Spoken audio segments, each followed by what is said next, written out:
Okay, first let's get this out of the way. Yes, this premise sounds very similar to Real FX's Book of Life. Not just because it centers around the same holiday, because God forbid there be two American Dios de los Muertos films within years of each other, but that it features a wannabe musician with a relative who doesn't approve of music, pushing him toward an alternate profession, who crosses into the land of the dead encountering dead family members. But it is not remotely the same movie, and even though I do genuinely like the gods and its woodblock puppet character design, Coco was always going to be the better story, not because it's Pixar, but because its story isn't centered around a, romantic triangle.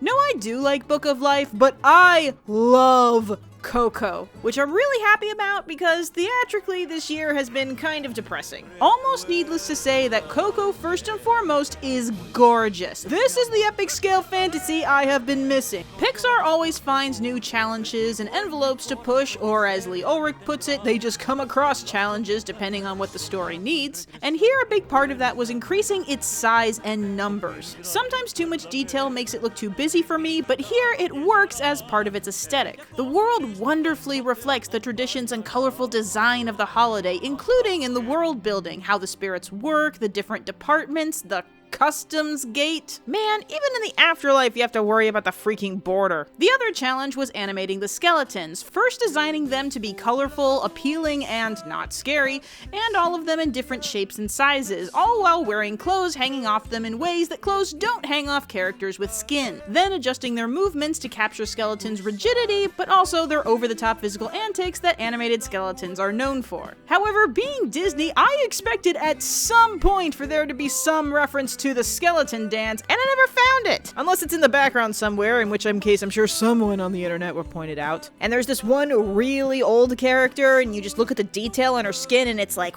whoa. And of course, all CGI movies get a +1 modifier from me if they manage to integrate an element that utilizes 2D animation somewhere, like Maui's tattoos. And here they nail it in the movie's voiceover intro, where Miguel recites the family's story told by animating on those Mexican paper flags. Papel picado, am I saying that right? Oh, by the way, flying Technicolor tiger! And then there's Miguel, Pixar's first human child protagonist, also non-white. And he succeeds where Hollywood so often fails, talking and acting like a real child, loving and energetic but also rebellious. And it is a real skill when part of his main motivation is being somewhat selfish and unappreciative, again like a real child, and still having him come off as sympathetic and not annoying. Aided by the adults are nowhere near perfect either, which still works because it just shows that everyone here is a flawed human. And naturally, as a wannabe musician, we get the chance to hear him sing, and he has an amazing voice. Lord, this kid is so talented, I greatly look forward to his future. And of course that topic means the story is filled with music, and that it is all top-notch. I was really worried they'd just be repeating that one obvious Oscar contender the entire time, but they include others. Not so much that it's a musical, but they are all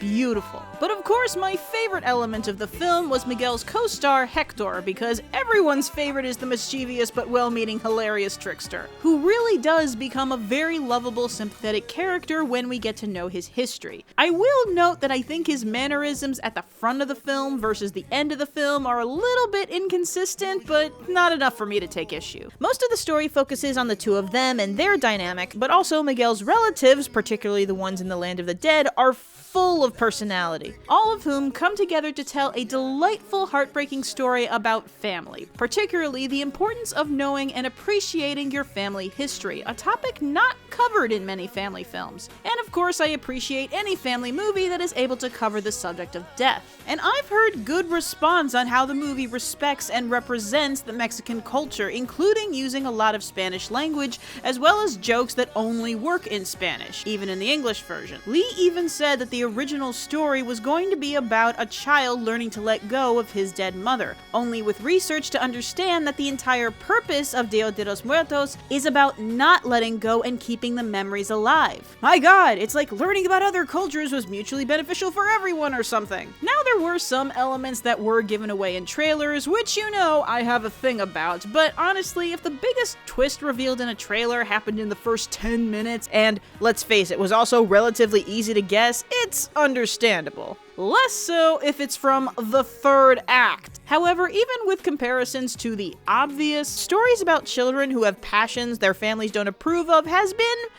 done once or twice, and in that vein, Coco's plot does hit a number of familiar beats. Of course there's a music competition and a final concert. But even though there were times where I could tell what was coming, including the significance of the title of the movie, even for a movie that takes place in the land of the dead, I did not expect it to go as dark as it did. And it still delivered with such charm and sincere emotion and beauty that I was still entertained and engaged to see how these beats would play out. And it did not disappoint at all. And as somebody who loves movies that make me cry, but sometimes even Pixar's best attempts are hit and miss with me, yes, I cried. I was an emotional mess. I really loved this movie. If it had just been slightly less guessable, it would have been absolutely perfect, but it is still well worth it. It's a good sign that it doesn't instantly remind me of other Pixar movies, how each one manages to be very uniquely distinctive. So even figuring out where to put it in comparison with their other films is difficult, but this is easily another one of their masterpieces. But trying to trademark Dia de los Muertos, Disney?